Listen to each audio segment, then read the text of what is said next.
Olá, pessoas! Podcastirmãos.com do Impulso 2019 entrando no ar. E eu quero ouvir a galera fazendo barulho!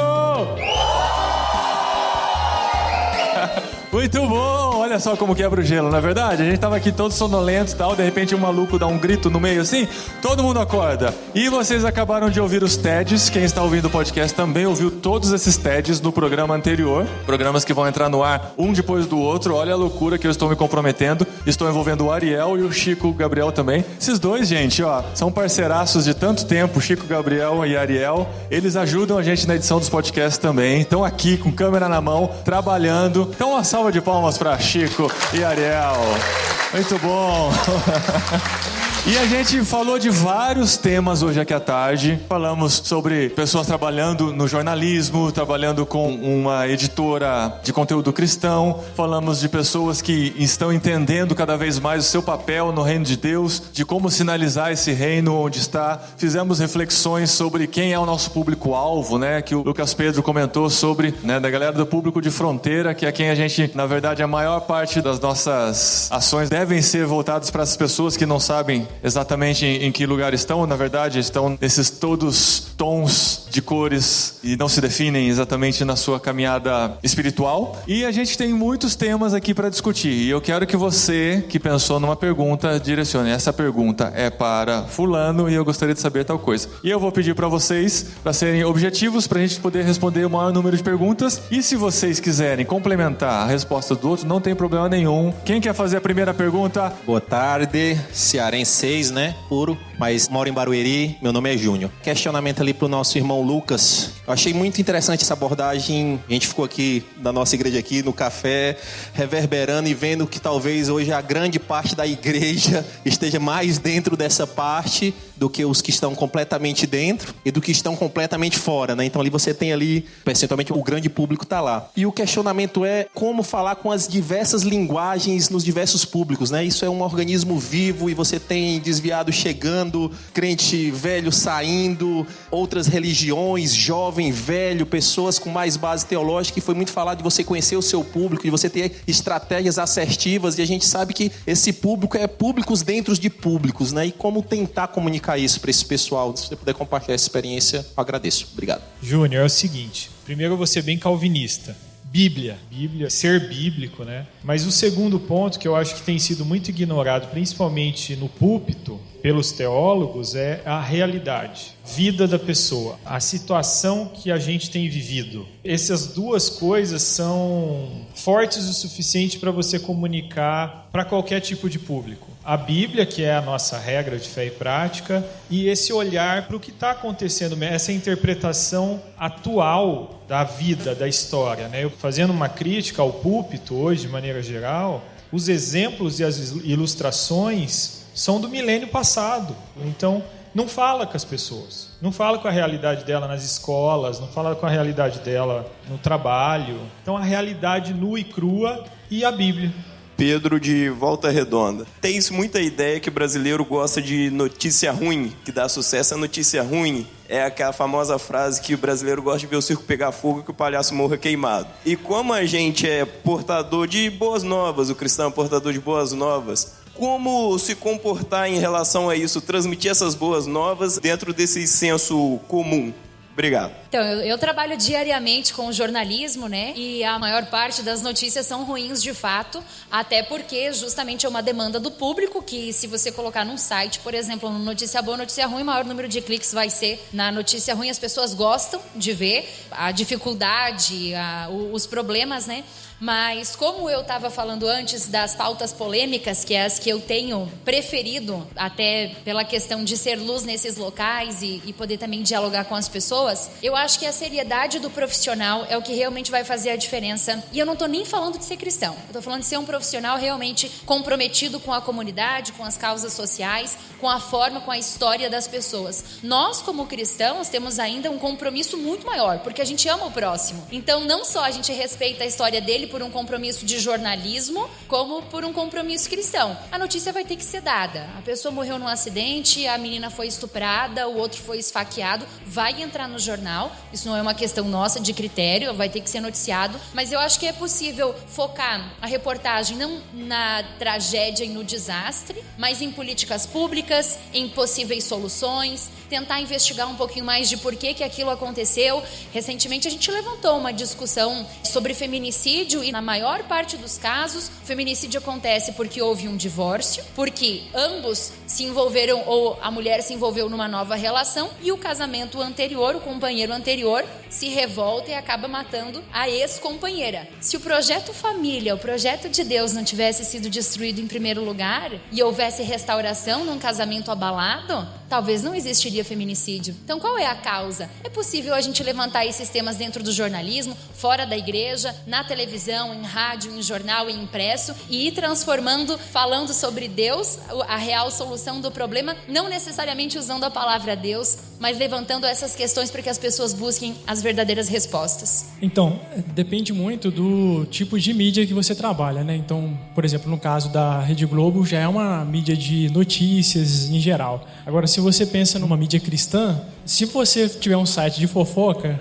você vai falar dessas coisas, né, naturalmente. Mas se você tem um site que fala sobre conteúdos que edificam as pessoas e eventualmente você noticia coisas, aí você já tem que ter um cuidado maior. Você não pode ir na onda de fazer algo só porque é popular, porque as pessoas gostam de ouvir, porque dá audiência. Acho que você tem que ter essa noção de qual é o seu nicho de trabalho, o que você faz, e a partir disso você tentar ser autêntico, mas ser honesto também. Agora, se você noticia fatos, se você fala de coisas eventualmente ruins, de tragédias ou coisas assim, a gente tenta evitar isso. Mas a Bíblia mesmo não esconde isso. A Bíblia fala de tragédias, de adultério, de corrupção, de várias coisas do tipo. Mas ela não fala disso com a intenção de exaltar o mal, de exaltar a coisa ruim, mas de trazer lições, de falar sobre Deus, de falar sobre a vontade de Deus, sobre o que é certo e o que é errado. E eu acho que essa é uma forma interessante de trabalhar também, de você pegar fatos que aconteceram, um atentado terrorista, por exemplo, e você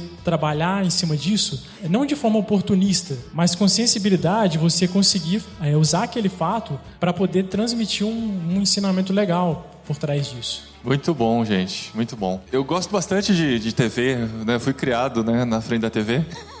Tem alguns programas que me chamam muita atenção, programas jornalísticos, né? Profissão Repórter da Globo, eu acho fantástico, assim, o jornalismo cru, né? Como que a gente entende o processo jornalístico, como que eles vão atrás da matéria, eu acho que recomendo pra caramba. Eu gostava demais de um programa que tinha na Band chamado A Liga, era fantástico, assim. É muito triste saber que acabou porque realmente não tinha mais público para aquele tipo de notícia, mas são pessoas que tentam que resgatar a essência do jornalismo, né? De mostrar a notícia crua e impactar a gente vê uma realidade que a gente precisa entender como suprir. Eu acho muito legal esse tipo de iniciativa e eu fico muito feliz de ter alguém como a Valesca no meio desse processo todo, entendendo qual o papel dela em tudo isso, e muito legal. E a questão da Ultimato também, eu vejo como a Ultimato sofre nas redes sociais, né? A gente vê, assim, qualquer postagem deles, eles são ou acusados de uma coisa ou de outra, e a gente conhece o coração deles, dá uma dor no coração de ver eles sendo acusados de tantas coisas, quando na verdade eles estão pregando o evangelho, estão mostrando o reino de Deus, e é legal ver pessoas tão engajadas nessa visão do jornalismo aí.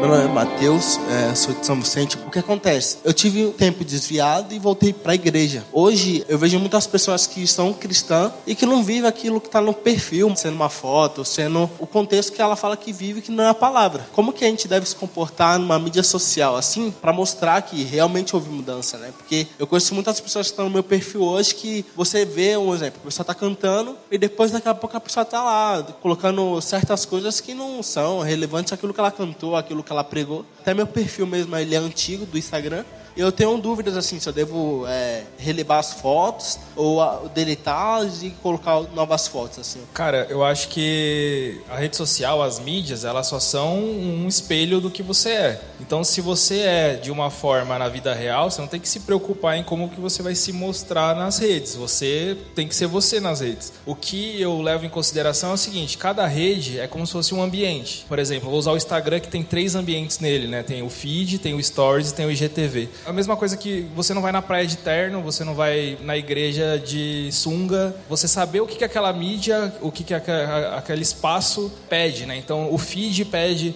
algo mais assertivo de quem você é. Por exemplo, se é um feed profissional, né? O que você faz, suas fotos, seu portfólio, etc. O Stories já permite que você seja mais vida real. Ó, tô aqui em tal lugar fazendo tal coisa, eu sou assim, eu falo assim. Só que quando você é aquilo que você está se mostrando, você não tem nem que se preocupar com... Será que eu estou me mostrando cristão? Será que eu estou agradando? E aí a gente entra no outro passo, que para você, talvez ser cristão é uma coisa e para outra pessoa ser cristão é outra. Como que você vai agradar aquela outra pessoa pensando, vou fazer XX coisa para agradar essa pessoa? Só que aí essa pessoa ela não vai se agradar com essas XX coisa porque você não está cristão o suficiente para ela. Então é muito mais um lance de você, através da mensagem, através da linha teológica que você acredita, baseada na sua igreja, nos seus irmãos e naquilo que você vive, você só usar mídias como mais uma opção, mais um braço da sua realidade. E se você acredita naquilo, você vai viver aquilo da forma mais verdadeira possível. Sobre o período que você ficou afastado da igreja, eu acho que vale uma avaliação das fotos passadas. Aquilo que você postou naquele período te representa hoje? Porque quem entrar não vai saber como você estava, como você está. Eu acho que vale uma análise de assim, sabe, naquele momento eu pensava aquilo, hoje eu não penso mais, eu vou tirar isso daqui. Não me representa, não é mais quem eu sou. Cristo me transformou e essa pessoa aqui morreu, ela não está mais aqui. Não tem por que essa foto tá. Para nós mulheres, eu acho que é bem legal quando a gente pode ter uma liderança espiritual, talvez feminina também, sobre a questão, a roupa não me incomoda, mas será que eu estou passando uma imagem que às vezes incomoda outra pessoa ou pode confundir a mensagem que de fato eu quero passar sobre ser cristão, sobre ser uma mulher com princípios, com valores? Eu também acho legal ter uma pessoa que você ame e que te ame e que ame a Cristo, que possa dar uma olhada no seu perfil de brother pra brother, assim, cara, acho que essa postagem aí eu não sei. É legal ter a opinião de alguém que ama a gente e também quer que a nossa imagem seja passada positivamente pra frente. Se a gente pensasse que Deus está monitorando as nossas redes sociais, será que Ele iria pedir pra gente deletar alguma coisa? Acho que a gente podia pensar que tem esse monitor ali de olho. Eu sou o João, eu sou sul-mato-grossense, então se tem alguém do Mato Grosso do Sul aí, é nós. Quais critérios, o que vem à mente de vocês ao lidar com trabalhos assim que, ao primeiro olhar, para quem é da igreja, fala assim, opa, peraí, isso aqui eu não toco, não vou lidar com isso. Às vezes trabalhos que envolvam sensualidade ou pautas éticas bem controversas, questões que normalmente chocam quem está dentro da igreja. Quais critérios vocês utilizam para selecionar, para aceitar, para se envolver nesses trabalhos? Caramba, que bomba, bicho. E o pior é que foi combinado ainda. Você pediu para ele fazer essa pergunta. Não, mas era mais pra frente.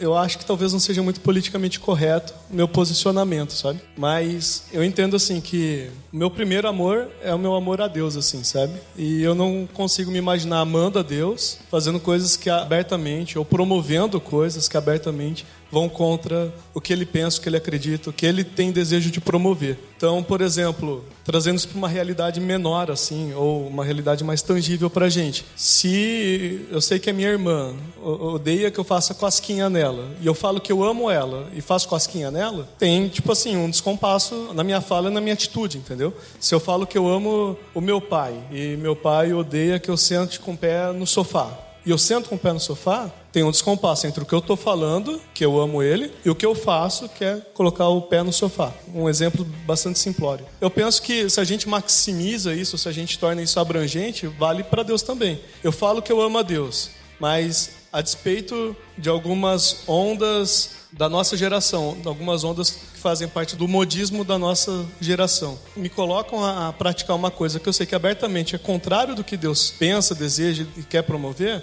que é bastante simples a minha decisão. Eu decido o que Deus ama. Porque Deus tem um projeto do que é bom, Deus sabe o que é melhor, Deus criou a gente com um fim específico para a felicidade, e isso vai acontecer a partir do momento que nós vivemos o que Ele deseja promover. Então, eu prefiro demonstrar o meu amor a Deus, negando trabalhos que promovam coisas que Ele deseja aterrar, do que posar de um cristão bem resolvido, ou que dialoga super bem com certas coisas, mas que desagrada a Deus, sabe? Deus promoveria isso? Deus participaria desse projeto? Eu participo também. Não, Ele não promoveria, Ele não participaria. Eu não participo também. Se tiver que perder emprego, por isso que perca, sabe? Se tiver que perder salário, por isso que perca, não tem grilo. Porque não é o salário que me sustenta, é Deus. A minha fala, por um lado, parece que o mundo é dividido em preto e branco, bem claro e fácil, e que é super fácil fazer essa análise. Em alguns casos até é. Em vários outros a gente fica preso numa zona cinza que é difícil determinar. E aí esse é um desafio que eu também estou tentando aprender a vencer. Lucas, você não estava aqui quando a Valesca contou a história dela? Eu acho que pode parecer um contrassenso do que você está falando e que ela está falando, mas eu acho que tem tudo a ver o que vocês estão falando, né? Porque a Valesca, ela contou que ela, por muito tempo, ela recusou as pautas de parada gay e coisa assim, e depois ela começou a entender que se ela não fizesse, outra pessoa que ia jogar mais purpurina naquilo ia fazer. E ela resolveu fazer essa pauta para poder mostrar aquilo como uma jornalista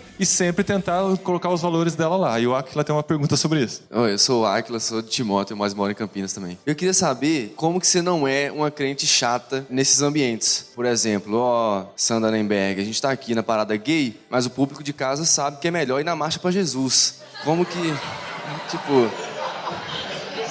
Como que você não é uma crente chata? Tipo, às vezes eu uso um colarzinho com uma estrela de Israel. Eu acho que é assim, tem um compromisso com a informação. A informação é o trabalho do jornalista, né? Quando a gente está falando da parada da diversidade, que é assim que a gente chama, né? Por exemplo, ela aconteceu. Então, houve um fato.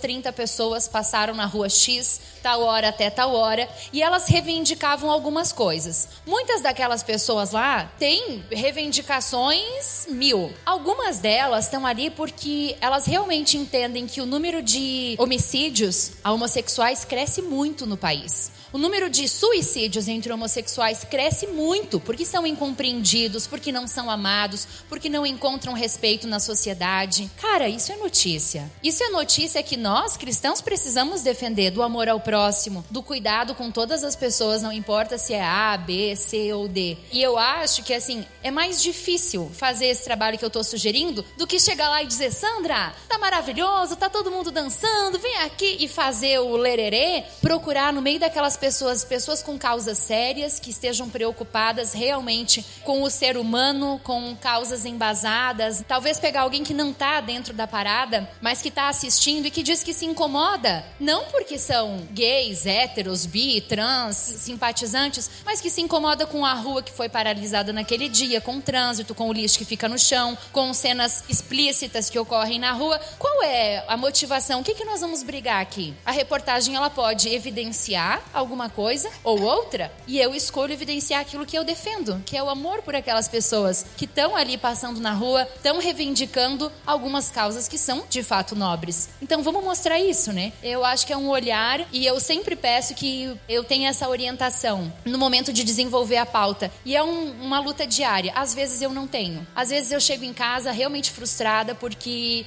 fiz a reportagem no automático e mostrei o que qualquer pessoa mostraria e não cumpri com o meu compromisso com Cristo naquele dia. E ainda bem que o sol nasce e Deus me dá um novo dia para tentar cumprir essa missão mais uma vez. Dentro dessas duas perguntas, é importante a gente também ter muito claro os nossos absolutos cristãos, porque a gente vive num mundo muito relativizado em relação ao cristianismo também. E eu até lembrei agora uma fala que eu acho do MacArthur, que é: muitas vezes nós cristãos temos medo de falar da pregação do evangelho para não ofender as pessoas não cristãs, mas os não cristãos não estão preocupados em ofender a Deus com os seus pecados. Então, eu acredito que mesmo com esse meio de relativismo que a gente vive, as pessoas não cristãs esperam de nós os nossos absolutos, porque a sociedade, ela não sobrevive sem esses absolutos. A questão é como vamos comunicar, porque nós podemos comunicar de uma forma impositiva ou podemos comunicar de uma forma amorosa. Eu acho que até sobre a questão da empatia, qual é o exemplo maior de empatia que nós temos de Jesus Cristo, que não teve por usurpação ser igual a Deus, mas antes humilhou tomando a forma de homem e se revelando de igual como nós, quem é ser Deus. Então é esse exemplo da empatia de Jesus Cristo Cristo que a gente deve ter para comunicar e se posicionar de forma simples, mas sempre tendo muito claro os nossos absolutos cristãos, porque o mundo necessita dos nossos absolutos cristãos. Mais uma pergunta, cadê? Oi, meu nome é Jonatas, eu sou de Atibaia. Fernanda, você falou que você trabalhava, né, no mercado de trabalho e tal, e agora você está trabalhando na missão lá no Comunicando Cristo. Eu conheci um pouco e achei muito legal a ideia. Eu queria saber de você, como hoje o missionário, né, o cara que está no campo, como ele equilibrar essa ideia de eu tô lá trabalhando, tô cumprindo uma grande comissão e tal, e ao mesmo tempo eu tenho que desenvolver meu trabalho de comunicar, de falar com a minha igreja local, com meus mantenedores, conseguir comunicar tudo aquilo que eu tô vivendo aqui, porque eu preciso do meu sustento, mas eu também preciso falar daquilo que Deus tem feito, um pouco uma síntese assim para alguém que talvez daqui a pouco vai estar aí. Então, um dos lemas do Comunicando é use o que você tem nas suas mãos. Você não precisa de uma super câmera, de um super equipamento e um super gravador para você poder comunicar o seu trabalho. O seu celular já pode ser uma ferramenta, principalmente hoje os celulares têm boas câmeras e boa captação de áudio. O trabalho missionário, ele de fato tem muitos desafios, porque existe o trabalho com aquele povo que o missionário está, uma aquisição cultural que ele precisa fazer e ao mesmo tempo mostrar para a igreja o que está sendo realizado ali. Tanto que Comunicando, ele tem uma parte de workshop para igrejas e missionários para ajudá-los a saber como usar essas ferramentas de uma forma prática e simples que não atrapalhe de uma certa forma ou que não ocupe muito tempo do dia a dia dele e tire o foco de outras tarefas. E ao mesmo tempo, a igreja local também precisa ter uma sensibilização das necessidades do missionário e poder ajudá-lo, assim como a organização. É que hoje a gente perdeu um pouco essa visão da unidade, tá? Várias pessoas diferentes querendo fazer a mesma coisa. Se as organizações, a igreja, trabalhassem todas em conjunto com o missionário, além de poder apoiá-lo em outras questões, seria mais simples também essa questão da comunicação. De repente, uma pessoa da organização, da igreja, poderia ir lá e registrar o que está sendo feito e trazer para a igreja. Seria o universo ideal, mas a gente sabe que, infelizmente, não é a realidade. Tudo também é uma questão de organização e prioridades. O missionário não vai ficar o tempo todo postando, porque aí vai ficar até estranho para ele se ele ficar só o tempo todo na internet. Mas é saber o que eu vou comunicar. Aí é fazer um planejamento mesmo. Eu preciso falar, hoje nós vamos iniciar um trabalho novo que é relevante e precisa ser dito na igreja. Então vamos registrar algumas fotos, vamos fazer alguns vídeos e aí a gente envia. Não é tudo que precisa ser dito, é o que é necessário, que vai realmente glorificar a Deus. Então fazer um planejamento de como ele vai se dividir nesse período da semana dele, do mês, vai postar uma vez por mês, a cada 15 dias. Tem um diretor da Mais, o Homero, ele tem um grupo chamado Família Aziz, que é o canal dele de comunicação com os mantenedores, e eles têm um período de tempo que ele posta. Ele não fica postando toda hora. A cada 15 dias ele posta um vídeo dando um resumão e é o suficiente. Aí tem um boletim de oração, é uma vez por mês ou uma vez cada 15 dias, é o suficiente. E se não deu, teve que acontecer outras coisas, amém. A gente também precisa aprender a respeitar isso do missionário. Quando ele fica muito tempo sem postar, por exemplo, ele manda um e-mail avisando por que ele não postou. Então qual é a sua prioridade? A prioridade do missionário vai ser comunicar o evangelho e se relacionar com aquelas pessoas. E aí nesse meio tempo ele vai arranjar ali uns 5 minutinhos para fazer esse registro e encaminhar para quem ele encaminha sem ser peso e sem atrapalhar ali a sua demanda do dia a dia.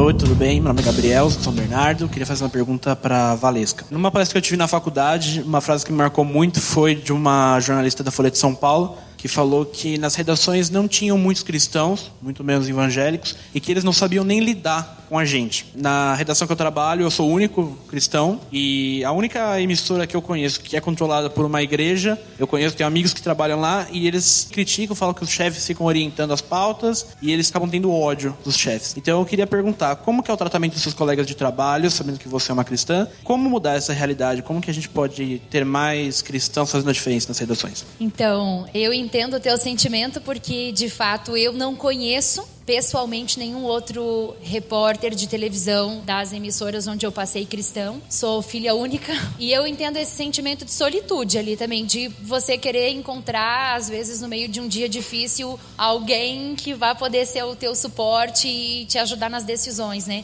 Ali onde eu trabalho tem uma menina que entrou agora, ela é estagiária e ela é filha de um pastor.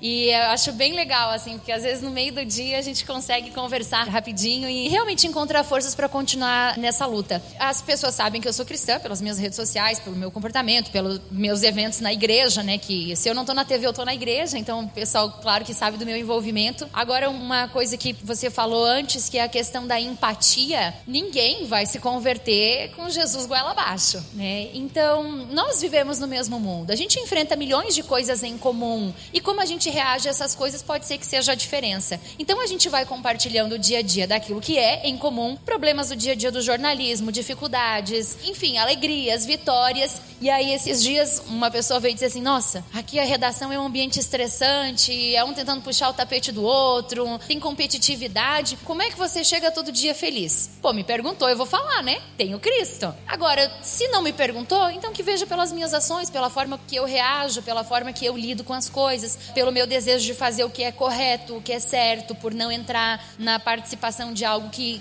vai contra os nossos princípios, né? Se me perguntar, eu digo. Mas eu também não saio empurrando e obrigando. Eventualmente, quando algum colega é um pouco mais próximo, eu chamo para alguma programação específica. Olha, tem um pequeno grupo, essa vez vai ser lá em casa, como é na minha casa e você é meu amigo. Eu gostaria que você fosse para conhecer minha casa, comer uma jantinha. Alguma coisa mais pessoal, direta. Muito bom. Agora, a última pergunta vai ter que ser a melhor pergunta de todas até agora. Olha a responsabilidade. Eu vi você levantando a mão. Agora é com você. Vai lá. Meu nome é Marcela, sou de Araras. A minha pergunta é para Fernanda. Eu queria saber como é que eu lido com a minha identidade na comunicação da minha igreja.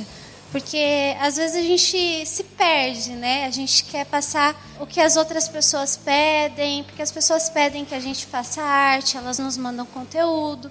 E às vezes nós precisamos passar o que nós somos. E a minha pergunta para você seria essa: como eu posso passar a minha identidade? Como eu posso passar ela com clareza, sem que ela fique embaçada no meio do ambiente de igreja? Essa é uma boa pergunta. Eu lembrei do meu pastor, de quando eu faço uma pergunta difícil para ele bebe água, para poder pensar. Como eu tinha falado até no TED, a nossa primeira identidade sempre vai ser Cristo. E a gente tem que ter isso muito claro. A nossa identidade primária, a nossa identidade é em Cristo. A gente quer ser muitas coisas, mas Deus quer nos transformar na identidade de Cristo.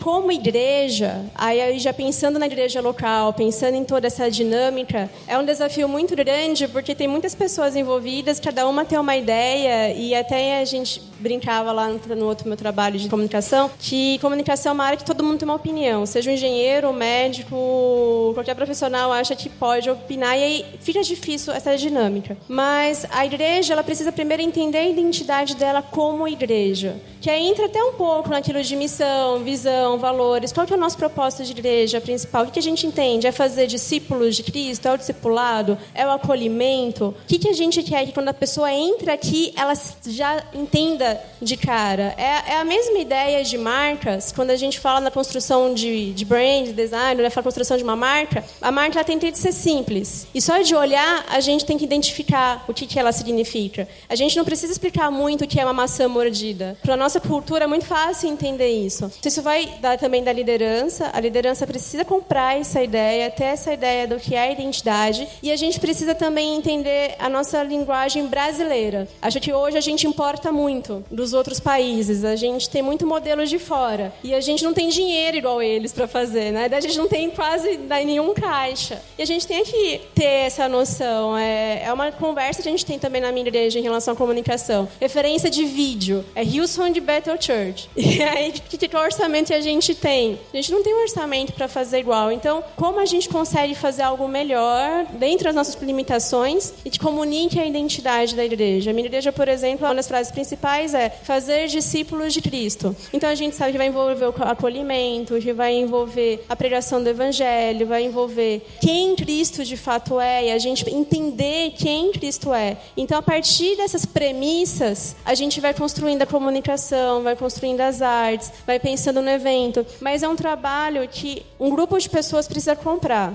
porque é um trabalho que a gente começa muitas vezes sozinho. Mas quando a gente quer comunicar uma identidade, é que eu falei, o pastor precisa comprar a ideia e ter a liderança apoiando. E vamos falar, nossa identidade como igreja é é essa. É esse caminho que a gente vai seguir. E aí, a partir disso, a gente consegue usar melhor as ferramentas que o design nos proporciona, de cor, de construção de marca, de imagem, como trabalhar as imagens, respeitando a identidade da nossa igreja, que a gente vai saber essa imagem pode, essa imagem não pode. A gente vai usar imagens sempre que vão remeter à esperança, que não vai explorar nada, mas que a gente vai mostrar realmente o evangelho ali. A partir dessa linha de raciocínio, aí você consegue começar a construir a identidade e ter paciência com isso. Eu sempre falo isso, a gente precisa ter paciência com o nosso tempo, paciência em trazer essa ideia para a igreja, porque por mais já faz um tempo que se fale de comunicação, muita coisa ainda é nova para o contexto da igreja, principalmente igrejas históricas e mais tradicionais. Então, ter calma, orando, joelho no chão, que aí a gente vai conseguindo alcançar esse objetivo da construção da identidade. Meu trabalho lá na IBAB, em 1 ano e meio, era como criação e também como arte, né? A parte principal era arte, então o meu desafio era fazer artes que atendessem todos os ministérios. Então eu tinha que fazer a arte do adolescente e a arte da terceira idade. Qual era o meu pensamento? Primeiro de tudo era o público-alvo. A gente tinha uma base de identidade visual, que é o logo da igreja, coisas assim, que você olhe todas as artes, você saiba mais ou menos que faz parte do mesmo contexto, só que aí cada um tinha o seu público-alvo. Então, por exemplo, o culto da terceira idade, que a senhorinha tinha que mandar a imagem pelo WhatsApp, eu não fazia com a letrinha pequena, eu metia umas letronas grandes, sem muita referência à cultura pop nem nada. Quando era o de jovens e jovens adultos, eles já tinham crescido nos anos 80, por exemplo, então às vezes eu puxava uma referência de um filme dos anos 80, às vezes só a identidade, as cores de um filme da época. Por exemplo, eu lembro uma que a gente fez do Flashdance, que um adolescente não ia entender, e a gente usou isso numa festa que ia rolar dos jovens adultos. E nos adolescentes é o que eu ligava o modo loucura. Eu falei assim, não tinha muita regra, assim. E a galera adorava, então a gente conseguia explorar bem isso. E o da igreja, de modo geral, era um negócio mais quadradinho ali, porque tinha que atender tanto a senhorinha quanto o adolescente, todo mundo entender. Mas o ponto que eu quero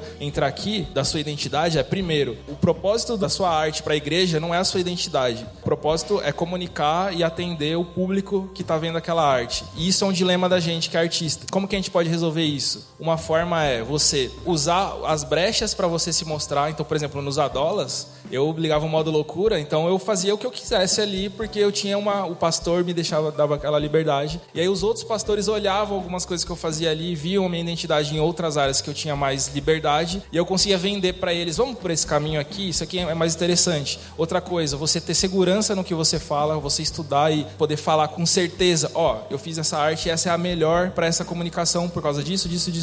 Se você não quiser essa arte, porque o seu gosto aí vai dar política, né? É amarelo com qualquer cor, aí é uma opção que você está escolhendo, mas a minha opção de profissional é essa aqui. Não tem problema, você escolher a outra, segue a vida. E aí você vai ganhando aos poucos essa moral de você ser ouvida, né? E a segunda parte tenha projetos pessoais, você gasta toda a sua criatividade no seu projeto. A minha identidade é fazer tal coisa. Você faz para você, divulga, e aí o seu cliente, que é o pastor, que é os seus líderes da igreja, também vão ver, ela está fazendo isso, ela sabe fazer isso, talvez a gente possa usar isso aqui. Muito bom, gente. Vamos aplaudir essa galera aqui.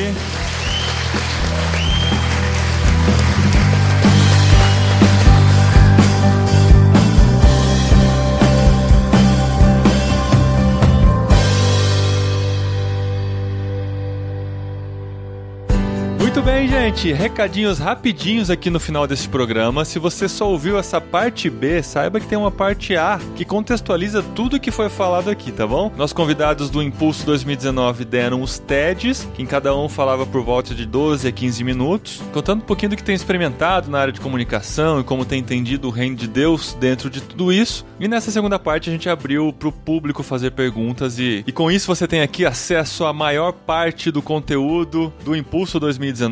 É claro que não é a mesma coisa que estar lá e trocar a experiência e comer os salgadinhos, conversar nos intervalos, mas o grosso do conteúdo tá aqui. Espero que tenha abençoado você que não pôde vir, e fique ligado que tem mais coisas do Impulso acontecendo. Daqui 10 dias a gente tem em Campinas, na PIB Campinas, nossos parceiros. Nós temos a oficina de redes sociais e marketing digital com o Matheus Ferreira, das 9 da manhã às 3 da tarde. As inscrições são em irmãos.com/oficinas, e até esse fim de semana, até o dia 1º de dezembro, você tem uma outra opção muito legal de aprender também sobre redes sociais, num curso online oferecido pela Elis Amâncio, que esteve com a gente no Impulso 2019. Para você ter mais informações e pegar o desconto, entre em irmãos.com/navegai ou navegai com i no final, que você vai direto pro curso, tem mais informações, e na hora de se inscrever, utiliza o cupom de desconto IRMÃOS10, sem tio, tudo maiúsculo, 10 em numeral, que você vai ter 10% de desconto. Aproveita que tá uma grande promoção de Black Friday nessa semana aqui de descontos, para você fazer esse curso preparado com muito carinho pela Elis, e a gente quer compartilhar isso aqui com vocês, tá bom? Gente, o ano tá chegando no final, mas ainda tem muito podcast Irmãos.com. Tem jet lag, tem literário e tem o grande podcast de encerramento com a nossa retrospectiva e uma grande perspectiva que temos pela frente. Então acompanha a gente aí ainda em 2019 e vamos junto para 2020 pensando muito em como comunicar melhor o reino de Deus. Até o próximo programa, pessoas. Até terça-feira que vem a gente se vê por aqui ou se ouve por aqui em Irmãos.com.